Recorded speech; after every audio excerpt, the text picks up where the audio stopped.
Today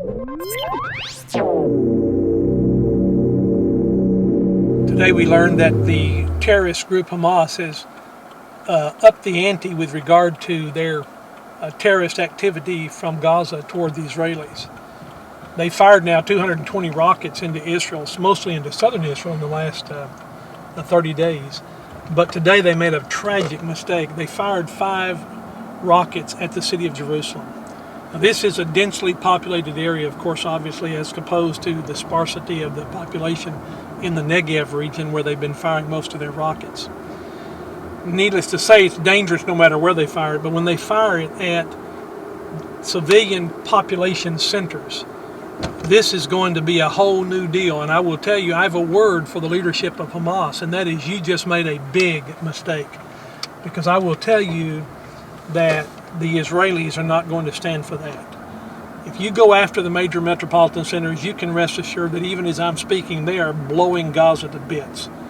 And the fact is that they will not stop until they get the people responsible for this.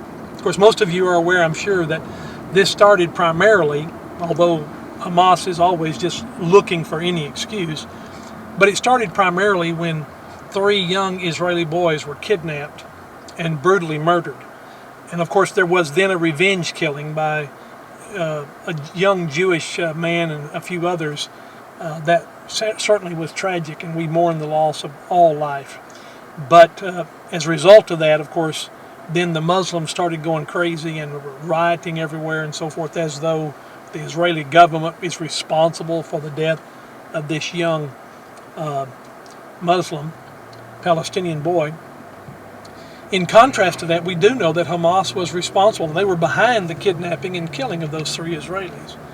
So the fact is that right now it's a very tense situation, and it's only going to get worse in the next few days. So our prayer is that we might see the innocent people protected, and those who are perpetrators of these acts of terrorism, and frankly, that they are dealt with in the most severe manner.